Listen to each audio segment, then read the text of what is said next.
My name is Alfred Kröner. Please mirror this video.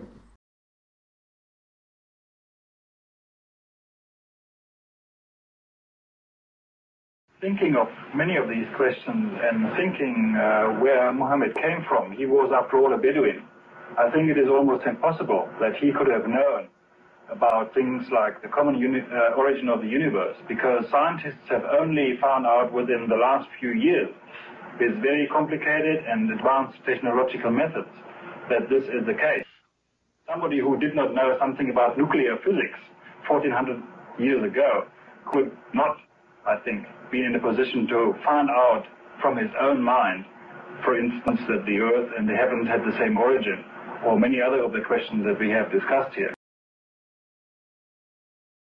The time now is 18:25 and 9 seconds now. Okay, thank you very much for joining me. Would you mind stating your name and occupation, please? My name is Alfred Kröner. I'm at the University of Mainz in West Germany, and I'm a retired professor of geology. Now, under UK law, I must inform you that this communication is being recorded. Do I have your permission to make these contents public? Sure. Thank you very much. Now, I'm just going to ask you a few short questions. The first one I'd like to ask you, you were the Alfred Kröner that featured in a video commenting on the Quran. This was back in the late 70s or early 80s. Can I ask, what circumstances led to you attending this conference? Well, there are no special circumstances. This was a professional conference where many foreigners and Arab people were meeting, because it was the first time that a major research project had been undertaken in Saudi Arabia. And the University of Jeddah, that means King Abdulaziz University, actually conducted this conference because many of the lecturers and senior students of that university had actually graduated from Britain or other Western European countries, and therefore wanted to show off their results. Okay, so was it specifically a conference about the Quran and religion, or was it a conference about something else?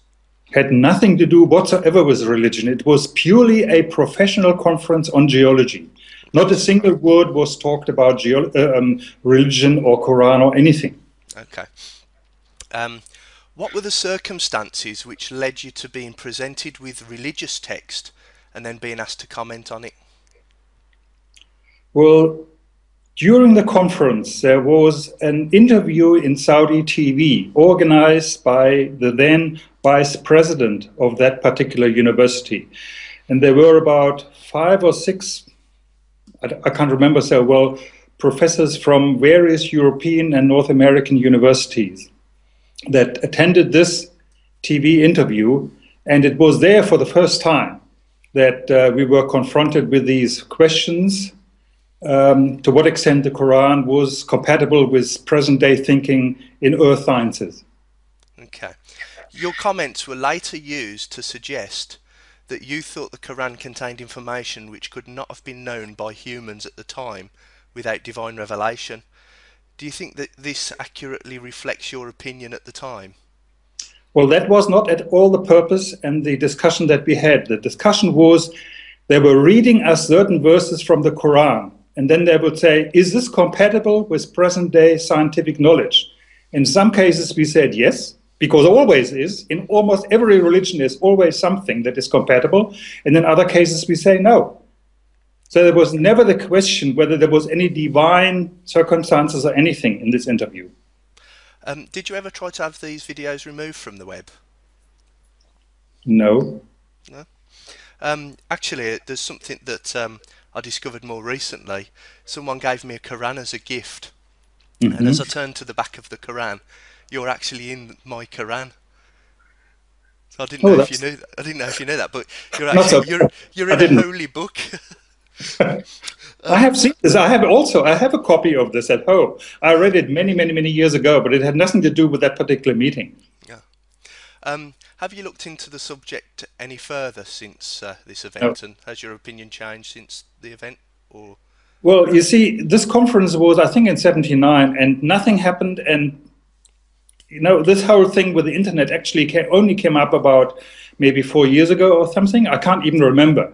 And then somebody sent me a message on the internet, and I replied and said, "Oh, I'm very surprised, but this is not how it was," and so on. And then continuously more messages came. And then I talked to people in my department. We have a geography department where there are two people who are really speaking Arabic, and they're Arabists, as you would call them, and they really know the Arab world extremely well. And I told them about this, and I said, "Look, there's nothing you can do. You just have to live with this, leave it alone, because we can't advise you to do anything.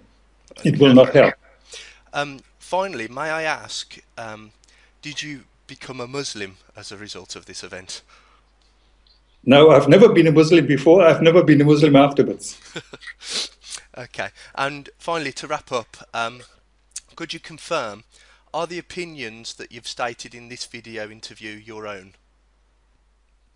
This one that we are talking about right now? That we're having right at this moment.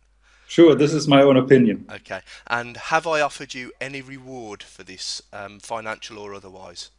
No, not yet. I won't be offering you anything either. Okay, well, thank you very much, Alfred, for agreeing to do this interview, and I'll try to make sure that as many people mirror this video as possible. Sure. The time now is 18:30 and 39 seconds now.